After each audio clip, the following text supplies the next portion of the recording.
મારું નામ છે મહેશભાઈ બાટવા.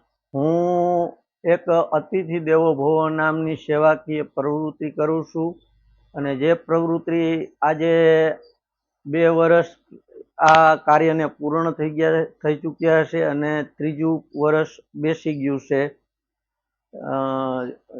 માર્ચ મહિનાથી અમે માર્ચ મહિનેથી ચાલુ કર્યું હતું અને આજે માર્ચ મહિનો આ છે તો આજે અમારું ત્રીજું વર્ષ આ સંસ્થાનું ચાલુ થઈ ગયું છે.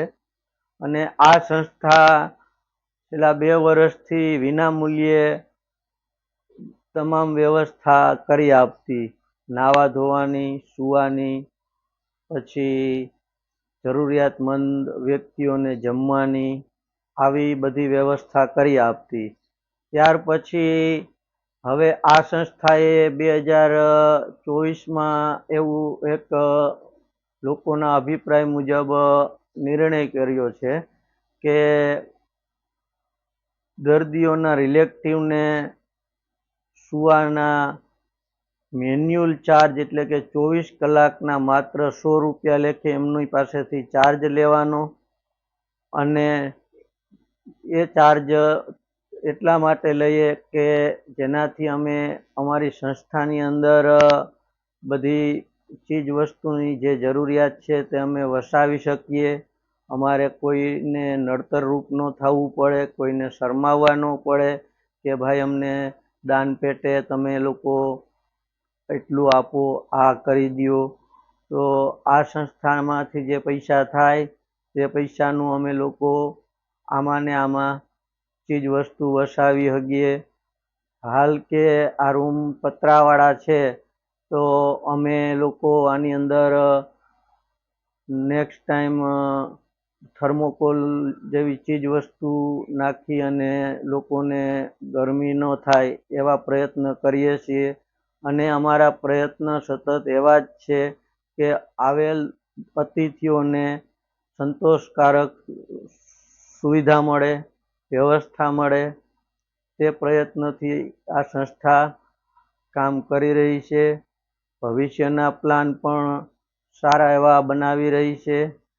પહેલો પ્લાન કે એક એમ્બ્યુલન્સની જેમ વાન ખરીદી કરશું ભવિષ્યમાં, જે વાનની અંદર અમે દર્દીના ડિસ્ચાર્જ થાય મતલબ કે રજા આપે દવાખાનેથી એટલે એમને દર્દીને ઘરે મૂકી આવવાના અને એમની પાસેથી માત્ર ને માત્ર ગેસના જ પૈસા લેવાના અને ટોલ ટેક્સ જે રસ્તામાં આવતા હોય એ પૈસા એને ચૂકવવાના રહેશે. બાકીના કોઈ વધારાનું ભાડું નહીં દેવાનું રહે, એ બધું ભાડું આ સંસ્થા ભોગવી લેશે.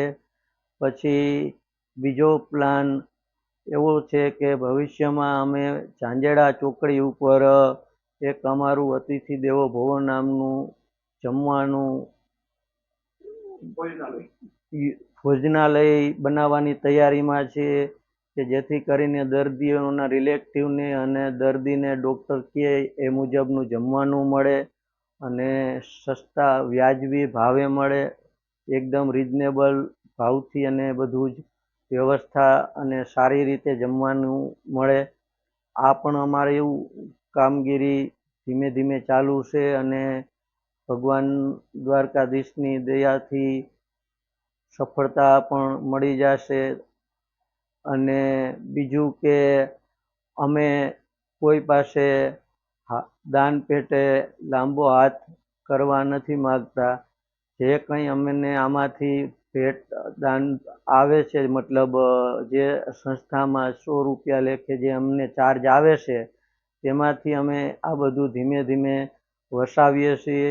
અને અમે લોકોને એટલું જ કહીએ છીએ, બાયપાસ ઝાંઝેડા ચોકડી ઉપર આવેલા દવાખાનાઓ હોય, પાનના ગલાઓ હોય, અન્યથા બીજી કોઈ દુકાનદારો હોય તો એ લોકો અમને અમારા બેનર લગાવવા દે. અમને બેનર લગાવવા માટેની અમને કોલ કરે કે તમે રાજી ખુશીથી બેનર લગાવી જાઓ.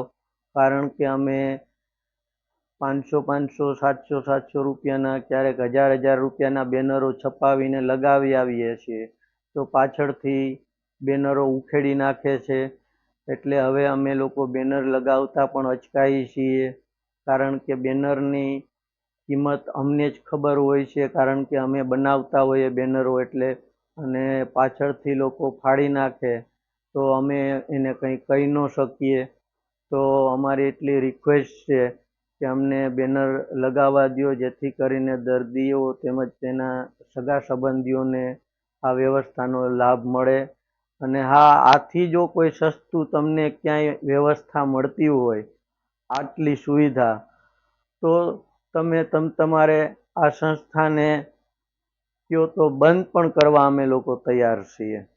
આ સંસ્થાની અંદર તમને રૂમ સ્પ્રે, મચ્છર સ્પ્રે, પછી ગરમ પાણીની વ્યવસ્થા, પછી માનો કે કોઈ ડિલિવરીના કેસ હોય, અધૂરા મહિને બાળકનો જન્મ થયો હોય, તો તે લોકોને પર્સનલ રૂમ આપીએ, રસોઈ રૂમ આપીએ, કપડાં ધોવાની વ્યવસ્થા, પછી ટોયલેટ બાથરૂમની વ્યવસ્થા, આ વ્યવસ્થા પણ અમે એને અમારાથી બનતી તમામ વ્યવસ્થા અમે એને કરી આપીએ છીએ.